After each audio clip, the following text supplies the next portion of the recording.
Hello, नमस्कार प्यारे बच्चों। मैं Vijay Bansal, math lecturer, Jakhal block, district Fatehabad से, हरियाणा एजुकेशन डिपार्टमेंट। आज हम अपनी मैथ की क्लास के अंदर कुछ सीखेंगे। हाँ जी प्यारे बच्चों, जो आज हम शुरू करेंगे, हमारे पास हमारी क्लास 12th का जो हमारा चैप्टर 13 चल रहा है, प्रोबेबिलिटी, इसकी एक्सरसाइज 13.3 के बेसिक स्टार्ट करेंगे हम, जिसके अंदर हमारे पास है बेस थ्योरम के बारे में। बेस थ्योरम एक्चुअल में है क्या चीज़ है, उसके बारे में थोड़ा सा पहले हम बेसिकली बात करते हैं, ठीक है। और इसके लिए क्या क्या चीज़ चाहिए उन पर बात करेंगे। मान लीजिए आपके पास दो बैग हैं, बैग 1 एंड बैग 2, ठीक है। बैग 1 के अंदर 2 वाइट बॉल हैं, 3 रेड बॉल्स हैं। बैग 2 के अंदर आपके पास 4 वाइट बॉल्स हैं एंड 5 रेड बॉल्स हैं। अभी तक हमने जो प्रोबेबिलिटी फाइंड आउट करनी सीखी है, ठीक है, कि आपको अगर बैग फाइनल कर दिया गया कि आप कौन से बैग में से बॉल चुनना चाहते हैं। मान लीजिए अगर आप बैग फर्स्ट में से बॉल सेलेक्ट करना चाहते हैं और वाइट चुनना चाहते हैं तो 2/5 हो जाएगी। अगर आप बैग सेकंड में से बॉल को चुनना चाहते हैं और वाइट बॉल चुनना चाहते हैं तो 4/9 प्रोबेबिलिटी हो जाएगी इसकी, ठीक है। लेकिन अगर आपको इसमें क्या होता था, हमारे पास बैग हमारा सिलेक्ट किया जाता था, ठीक है, और फिर उसके अकॉर्डिंग हम बॉल प्रोबेबिलिटी को उसको फाइंड आउट करते थे हमारे पास। क्लियर। लेकिन अगर हमें ये कह दिया जाए कि कलर वाइट तो आपका जो ड्रॉ रंग होगा वो वाइट बॉल का होगा, ठीक है, तो ये पता करें कि वो वाइट बॉल आपके पास सेकंड बैग में से गिरी है, ठीक है। मीन्स रिवर्स प्रोसेस के अंदर ले गया हमें। बॉल का जो कलर है वो हमारे लिए क्या कर दिया, फिक्स कर दिया गया, ठीक है। मीन्स वो गिवन कंडीशंस के अंदर आ गया, गिवन आ गया आपको, ठीक है। और लेकिन हमें प्रोबेबिलिटी निकालने के लिए किसकी कह दिया गया, जो हमारे पास पहले ऑलरेडी सिलेक्टेड थे, मीन्स बैक सेकंड की या बैक फर्स्ट की, ठीक है। ये आपके पास क्या हुआ, उसका रिवर्स सिस्टम हो गया हमारे पास, जिसको सबसे पहले जो मैथमेटिशियन है जॉन वेज, ठीक है, उन्होंने इस प्रॉब्लम को सॉल्व किया और उन्होंने उन्हीं के नाम पर इस थ्योरम्स का जो नाम बना वो वेज थ्योरम के नाम से इस थ्योरम्स को पढ़ा गया, ठीक है। पब्लिश हुई 1763 के अंदर, ठीक है। उसके बाद से हम इस प्रॉब्लम्स को सॉल्व करने लगे हमारे पास वेज मेथड से। क्लियर। अब इसके लिए हमारे पास कुछ हमें बेसिक बातों की हो ज़्यादा जरूरत पड़ती है। वो बेसिक बातें क्या चीज़ है, सबसे पहले हम बात करते हैं हमारे पास पार्टीशियंस ऑफ सेट, सेट कह लीजिए या सैंपल स्पेस कह लें हम, ठीक है। हमारे पास क्या पार्टीशंस कहलाएंगे, मान लीजिए एक सैंपल स्पेस है आपके पास, जैसे मैं अगर वैन डायग्राम बना लेता हूँ, ये वैन डायग्राम बना लिया मैंने। ये मान लीजिए E1 है, ये E2 है आपके पास, ठीक है, ये E3 है, ये E4 है, ठीक है। मान लीजिए E डैश डैश डैश, ठीक है, EN मीन जितने मर्जी हो सकते हैं, E1 E2 E3 up to dash dash जितने भी होंगे EN तक। इसकी पहली कंडीशन क्या है, पार्टीशंस की कंडीशन क्या होती है कि इन सभी का जो इंटरसेक्शंस होता है वो आपका डिसजॉइंट होता है, मींस आपस में कोई भी एलिमेंट कॉमन नहीं होता इनके अंदर। जैसे आप देख रहे हैं इसकी बाउंड्री यहाँ तक है, E1 के अंदर ये एलिमेंट आते हैं, E2 के अंदर ये एलिमेंट आते हैं, कोई कॉमन एलिमेंट नहीं है, ठीक है। वेन डायग्राम से भी हमें क्लियर हो रहा है। और सेकेंड कंडीशन की होती है, इन सभी का आप जब यूनियन करते हैं, E1 union E2 union E3 union dash dash dash union EN, तो आपके पास पूरा का पूरा सैंपल स्पेस मिलता है आपको, ठीक है। हम ज़्यादा तो नहीं करेंगे, हमारे पास जो क्वेश्चंस मिलेंगे वो आपके 2 3 4 इवेंट वाले मिलेंगे, ठीक है, पार्टीशंस वाले मिलेंगे आपको। ये E1 से लेकर EN तक जितने भी आपके वो सैंपल स्पेस के पार्टीशंस कहलाते हैं। और तीसरी कंडीशन इनके अंदर ये ख्याल रखनी होती है हमें, EI की probability means E1 E2 E3 इन सभी की जो प्रोबेबिलिटी है वो 0 से बड़ी होनी चाहिए। कोई भी आपके पास एक ऐसा एलिमेंट नहीं, इवेंट नहीं बन सकता या पार्टीशन नहीं बन सकता जो एम्प्टी हो, ठीक है। क्योंकि एम्प्टी मीन्स आपका इस एलिमेंट के अंदर से कोई एलिमेंट ही नहीं आया, भी 0.0 हो गया, वो चीज़ें पॉसिबल नहीं है, वो पार्टीशन पॉसिबल नहीं है, ठीक है। और इन्हीं की चीज़ों के बेस पर हमारे पास हमें दूसरी जरूरत पड़ती है, इसके अंदर जो हम बात करते हैं थ्योरम ऑफ टोटल प्रोबेबिलिटी, ठीक है। इसमें क्या होता है, आपके पास इसी सैंपल स्पेस के अंदर जैसे आपको किसी एक इवेंट की प्रोबेबिलिटी निकालने के लिए क्या दिया गया, मान लीजिए ये हमारा इवेंट ए है, ठीक है, हमें इसकी प्रोबेबिलिटी निकालने के लिए कहा गया। तो ये टोटल प्रोबेबिलिटी ऑफ ए कैसे मिलेगी हमें, किस प्रकार से हम इसकी टोटल प्रोबेबिलिटी पता कर सकते हैं। इसके लिए हम क्या करते हैं, जितने भी हमारे इवेंट हैं, सॉरी पार्टीशंस बनाए गए हमने, ठीक है, PE1 इसको मल्टीप्लाई करते हैं probability of A condition E1, means E1 की कंडीशन पर इसकी प्रोबेबिलिटी क्या बनती है, प्लस आपके पास प्रोबेबिलिटी ऑफ E2, ठीक है, probability of A at condition E2, दोनों की मल्टीप्लाई करने से आपको क्लियर है कि प्रोबेबिलिटी ऑफ ए आ जाती है आपके पास, ठीक है, ए और E1 का इंटरसेक्शन आ जाता है। तो ए और E1 का इंटरसेक्शन मान लीजिए ये पोर्शन हो गया, ए और E2 का इंटरसेक्शन ये पोर्शन हो गया। जैसे अगर मैं इसको थोड़ा सा ऊपर की तरफ से कर लूँ, ये मान लीजिए, तो ये वाला पोर्शन हो गया आपके पास। E3 के साथ आपका उनका इंटरसेक्शन ये पोर्शन हो गया, क्योंकि आपको ए की प्रोबेबिलिटी निकालनी है ना। जैसे हम देखें हमारे पास हमें ए की प्रोबेबिलिटी निकालनी है, तो ये स्पेस चाहिए। ये क्या है, ए और E1 का इंटरसेक्शन। इंटरसेक्शन क्या होगा, क्योंकि हम बात कर रहे हैं प्रोबेबिलिटी ऑफ ए और E1 का इंटरसेक्शन। इंटरसेक्शन क्या बनेगा, इन दोनों की आपके पास वैल्यू को कैलकुलेट करना, ठीक है। Probability of A into probability of A at condition E1 ये करें, या probability of E1 into probability of A at condition E1। लेकिन हमें क्या करनी है, हमें तो प्रोबेबिलिटी ऑफ ए तक पहुंचना है ना, तो हमें ये चीज़ करते हैं। अगर हमें पहुंचना होता है E1 तक, ठीक है, फिर हम इस फार्मूले का टेक्निक का यूज़ करते हैं। तो अब ये उन्हीं सभी के इंटरसेक्शन है जो आप अप टू डैश डैश तक उनको जोड़ते हैं, और ये जो कंसेप्ट कहलाता है ये आपका total theorem of total probability हो जाता है हमारे पास, ठीक है। अब इसी चीज़ का यूज़ करते हुए पहले हम इसी पर एक दो क्वेश्चंस देखते हैं, एक दो एग्जांपल्स देखते हैं, ठीक है। फिर हम बेस थ्योरम्स पर क्वेश्चंस देखेंगे कि इसको हम किस तरीके से कर सकते हैं। जैसे देखिए हमारे पास एग्जांपल नंबर 15, उसके अंदर हमें क्या करना होगा, क्या कहा गया है, हमें कह रहा है कि ये person has undertaken a construction job, एक आदमी एक कंस्ट्रक्शन जॉब्स कर रहा है। The probability are 0.65 that there will be a strike and 0.80 that the construction job will be completed on time if there is no strike, ठीक है। आपके पास काम कंप्लीट होना और स्ट्राइक्स पर जाना, ये दो चीजें यहाँ पर चल रही हैं। तो हम क्या करते हैं, ए इवेंट मान लेते हैं, ठीक है, मान लीजिए लेट ए, ठीक है, वी द इवेंट, आपके पास ए ऐसा इवेंट है दैट द कंस्ट्रक्शन, आपके पास जो हमारे पास the construction job will be completed on time, ठीक है, कि टाइम पर वो कंप्लीट हो जाता है आपके पास काम है जो, ठीक है। और दूसरा हम क्या करते हैं, मान लेते हैं हम बी मान लेते हैं, वो क्या है, स्ट्राइक पर जाना, ठीक है, बी द इवेंट, ठीक है, आपके पास दैट देयर विल बी, ठीक है, ए स्ट्राइक, ये चीज हमारे पास। अब देखिए इसमें हमें कहा क्या गया है उस चीज के बारे में, आपको कह रहा है the probabilities are 0.65 that there will be strike, mean strike होगी उसकी, मीन्स प्रोबेबिलिटी ऑफ बी दे रहा है आपको 0.65 and 0.80 that the construction job will be completed on time if there is no strike, अगर स्ट्राइक नहीं हुई, ठीक है, तब हमारे पास मीन्स प्रोबेबिलिटी ऑफ बी हो गया, ये प्रोबेबिलिटी ऑफ बी नोट निकालने, तो 1 माइनस 0.65 इट मीन 0.35 बन जाएगी। B strike, B not not strike, हमें आगे दे रहा है प्रोबेबिलिटी ऑफ 0.80, आपके पास ये वैल्यू दी गई है किस चीज की, काम कंप्लीट हो गया, ठीक है, और on no strike means B not पर, उसकी वैल्यू में कितने दे रहा है 0.80, ठीक है।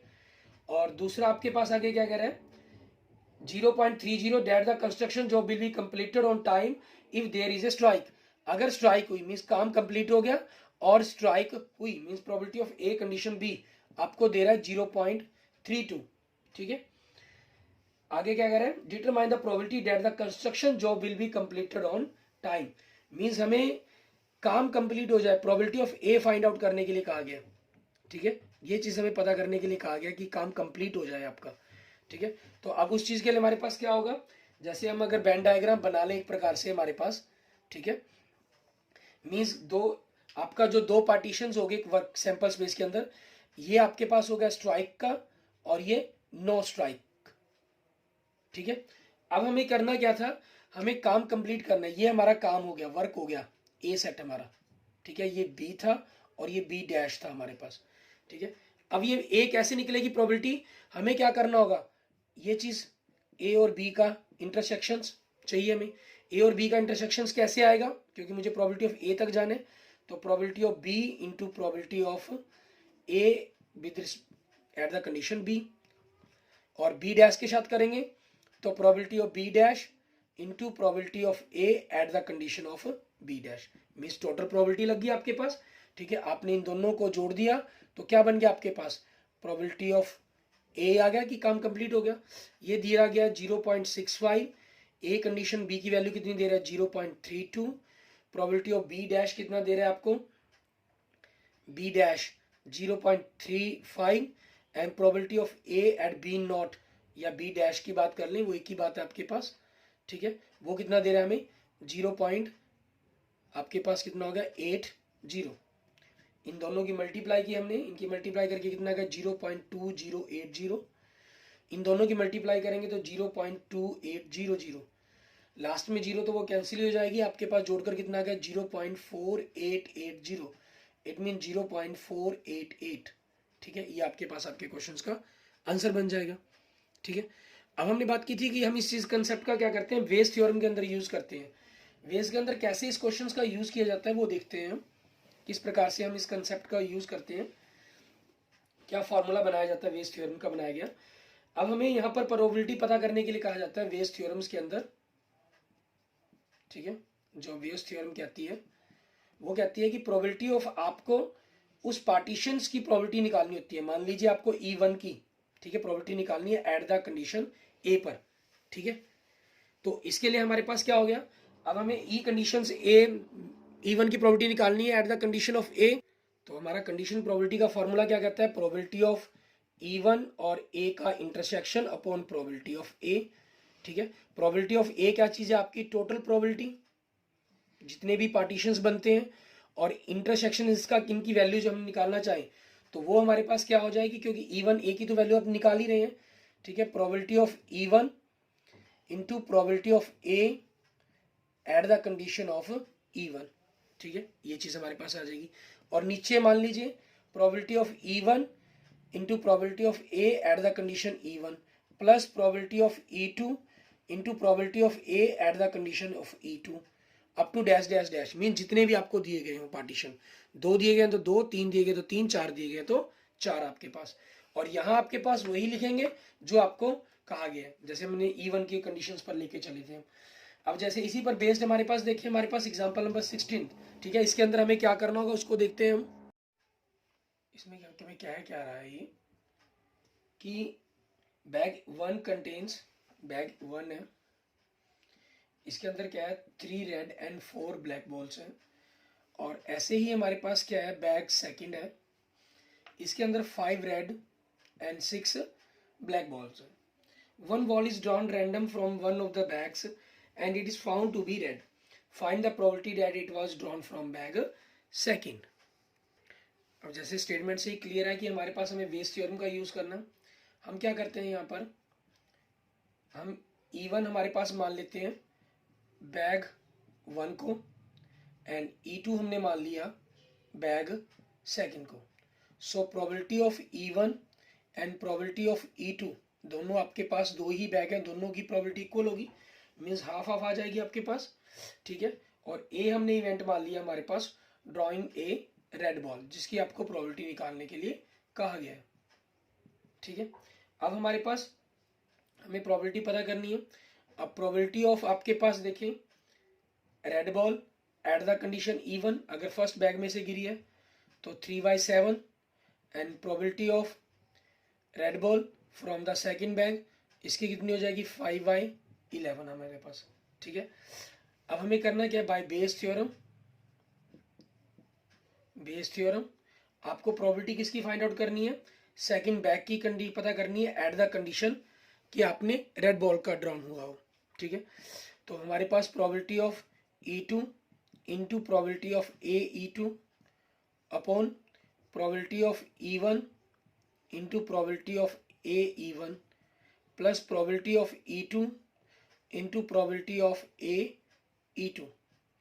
E2 की वैल्यू आपके पास कितनी है, हमारे पास E1 और E2 की 1/2 ही है, and probability of A condition E2 हमारे पास 5/11।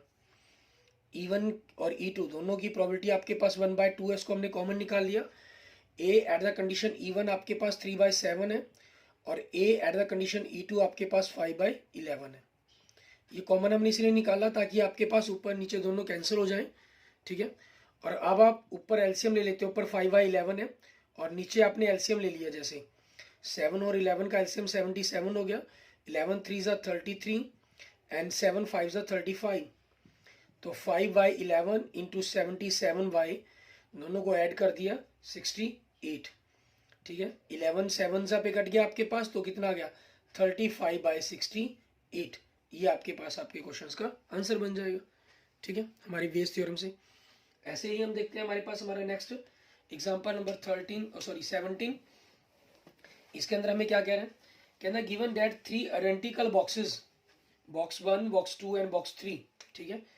एग्जांपल नंबर 17 के अंदर देखें बॉक्स 1, ठीक है, बॉक्स 2 एंड बॉक्स 3, आपके पास ये 3 दिए गए हैं हमारे पास, ठीक है। हम क्या मान लेते हैं इनको, जो हमारे पास एग्जांपल नंबर 17, इसको हमने E1 मान लिया, इसको हम E2 लेट कर लेते हैं और इसको E3 लेट कर लेते हैं, ठीक है।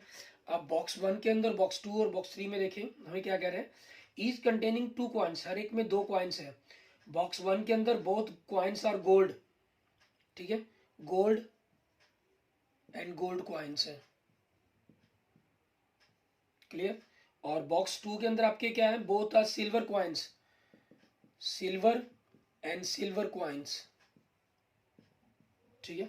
और बॉक्स 3 के अंदर एक गोल्ड कॉइन है और दूसरा आपके पास सिल्वर कॉइन है, ठीक है। हमें कह रहा है person chosen a box at randomly, एक आदमी ने एक बॉक्स चूज किया randomly and takes out a coin, उसमें से कॉइन निकाला। If the coin is gold, अगर कॉइन आपका गोल्ड था, what is the probability that the both probability that the other coin in the box is also gold. तो ये पता करें कि जिस बॉक्स को सिलेक्ट किया गया वो आपके पास ऐसा बॉक्स था जिसमें दूसरा कॉइन भी गोल्ड था। अब दूसरा कॉइन गोल्ड किसके अंदर है, बॉक्स 1 के अंदर, मींस आपको प्रोबेबिलिटी ऑफ E1 निकालनी है। अब देखिए probability of E1 and probability of E2 and probability of E3, ये आपके पास इक्वल हो जाएंगे, 1/3 आ गया, ठीक है। और ए हमने क्या कर लिया, लेट कर लिया, लेट ए आपके पास क्या हो गया, ड्रॉइंग ए, ठीक है, गोल्ड कॉइन, गोल्ड कॉइन आपके पास, ठीक है। अब हम आपके पास देखें probability of gold coin eight the condition of E1, 2 coin है गोल्ड के, 2/2 मीन्स 1 होगी। Probability of gold coin eight the condition of E2 means second box में से गोल्ड कॉइन 0 है, टोटल 2 है, तो 0/2 0 होगी। Probability of gold coin eight the condition of E3, एक गोल्ड कॉइन है, टोटल 2 कॉइन है, तो 1/2 प्रोबेबिलिटी आ गई, ठीक है आपके पास। अब हमें प्रोबेबिलिटी पता करनी किसकी है, यूजिंग द बेस थ्योरम, ठीक है, यूजिंग द आपके पास बेस थ्योरम। हमें करना क्या है, हमें पता करनी है कि आपके पास E1 की प्रोबेबिलिटी निकालनी है एट द कंडीशन E1, कि आपके पास दूसरा कॉइन भी गोल्ड होना चाहिए, मींस E1 की प्रोबेबिलिटी निकालनी है, और जो पहले कॉइन निकला है वो गोल्ड का हो, ठीक है, ए कंडीशन पर। तो फॉर्मूला हमारे पास probability of E1 into probability of E1, ठीक है। आगे नीचे देखेंगे probability of E1 into probability of E1 plus probability of E2 into probability of E2 plus probability of E3 into probability of E3, ठीक है, ये आपके पास आ गया। अब इन सभी की हम वैल्यू रखते हैं, प्रोबेबिलिटी ऑफ E1 1/3 हो गया, और आपके पास इसके साथ number A at the condition of E1 1 आ गया, और E1 E2 E3 सभी की प्रोबेबिलिटी 1/3 है, तो इसको कॉमन निकाल लेते हैं। ये आपके पास 1, ये 0 और इसकी वैल्यू 1/2, 1/3 से 1/3 आपके पास कैंसिल हो गया, तो 1/3/2 इनको हम पलट देंगे तो 2/3, ये हमारे पास हमारे क्वेश्चन का आंसर बन जाएगा, क्लियर। उसके बाद देखते हैं हमारे पास हमारा नेक्स्ट एग्जांपल, एग्जांपल नंबर 18। इसके अंदर हमें क्या कह रहा है करने के लिए वो देखेंगे। एग्जांपल नंबर 18 में कह रहा है suppose that the reality of HIV test is specific as follow, of people having HIV. 90% of tests detect the disease, but 10% go undetect. आपके पास मीन्स टेस्ट हुआ और डिटेक्ट नहीं हो पाया, उसके ऊपर 90 और 10% की बात कर रहे हैं. Of people free of HIV and 99% of tests are judged HIV negative, but 1% are diagnosed as showing HIV positive. From a large population of which 0.1% have HIV, one person is selected randomly given that the HIV test. ठीक है, given में आपके पास क्या आ गया, HIV test आ गया. आपको पता करना है द पैथोलॉजिस्ट रिपोर्ट्स हिम और हर, जो भी है वो आदमी, एज HIV पॉजिटिव आए. ठीक है, व्हाट इज द प्रोबेबिलिटी आपको पता करनी है the person actually has HIV, कि जो पर्सन था वो वास्तव में उसको HIV था, इस चीज को मानते हुए. ठीक है, इसमें हम क्या करते हैं हमारे पास. ठीक है, दो चीजें आपके पास बात कर दी इन्होंने. हमने जो इवेंट है हमारे पास, ठीक है, E1 या E2 हम जिसको मानते थे. आपके पास इवेंट कैसा है, पर्सन जो सिलेक्ट किया गया. ठीक है, पर्सन सिलेक्टेड, ठीक है, इज एक्चुअली हैविंग HIV. ठीक है, आपके पास वो पर्सन हो गया. और ए जिसके बारे में आपको प्रोबेबिलिटी निकालने के लिए कहा गया है.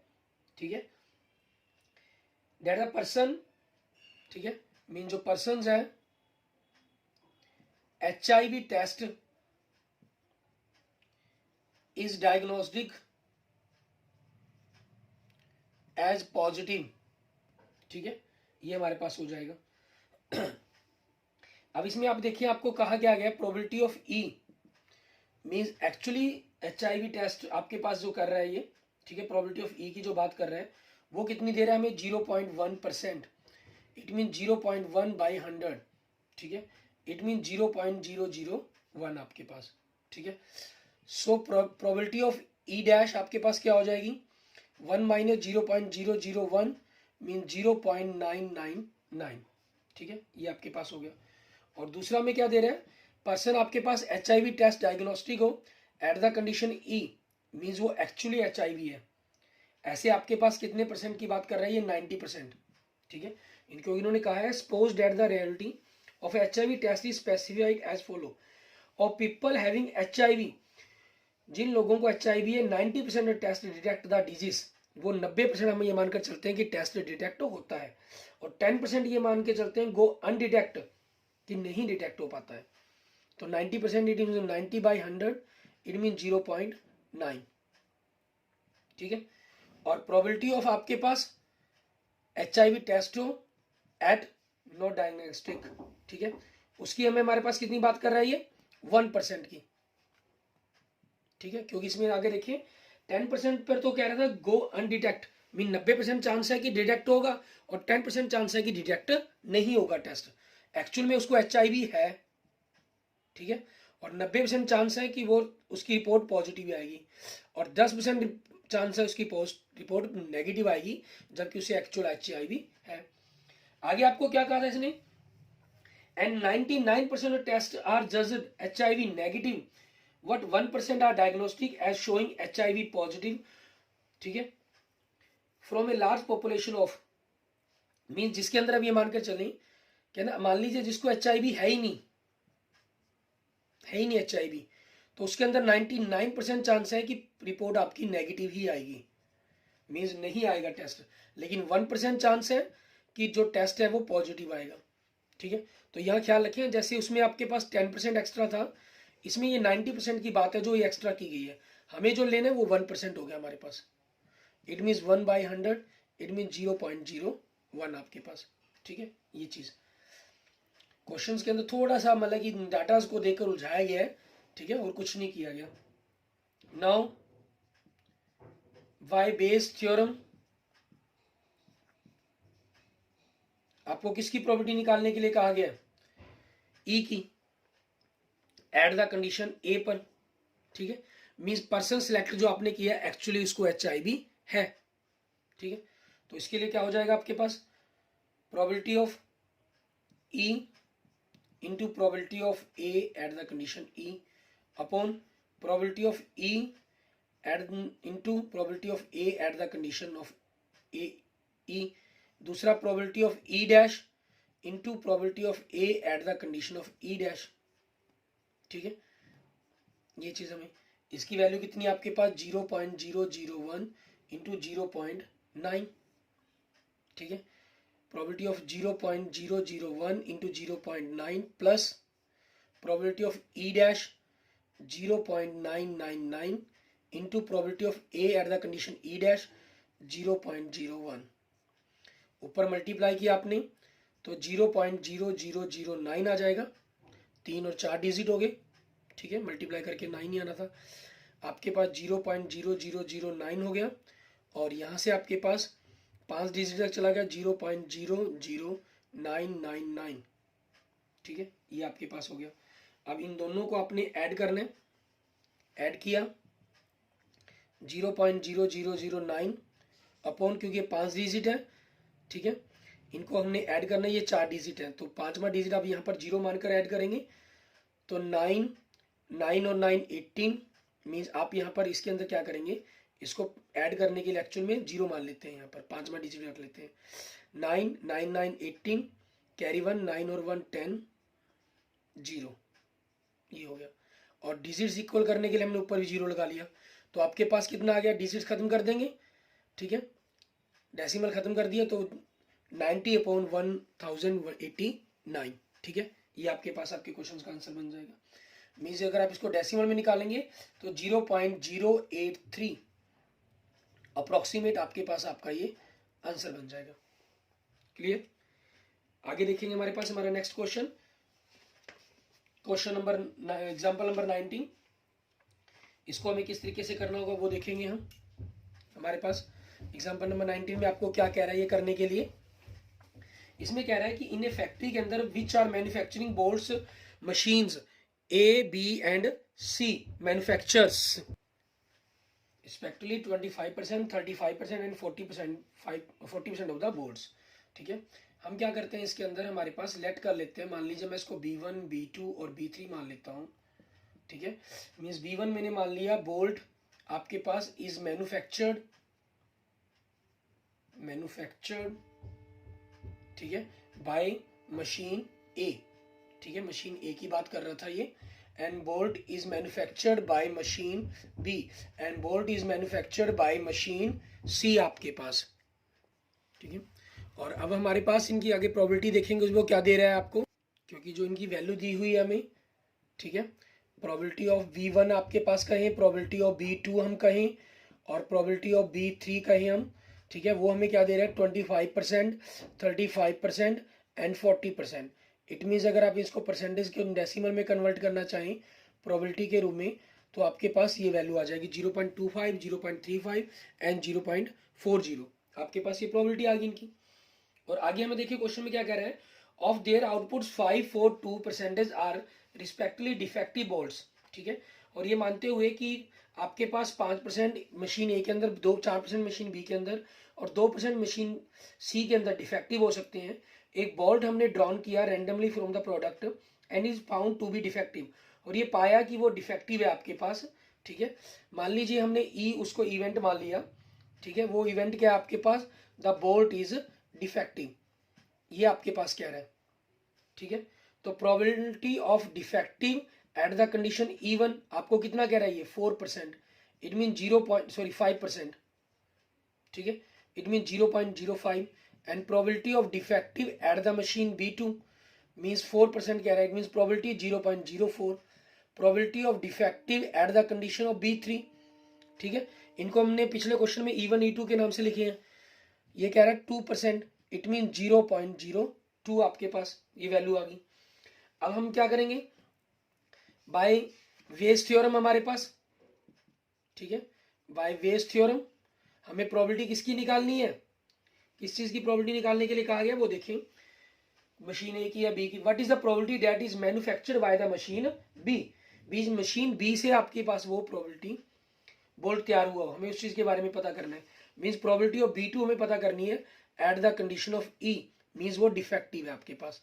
तो क्या हो जाएगा, probability of B2 into probability of E at the B2 हमारे पास, ठीक है, अपॉन आपको टोटल प्रोबेबिलिटी का यूज करना है, means probability of B1 into probability of EB1 plus probability of B2 into probability of EB2, ठीक है, plus probability of B3 into probability of EB3, ठीक है, ये आपके पास हो जाएगा।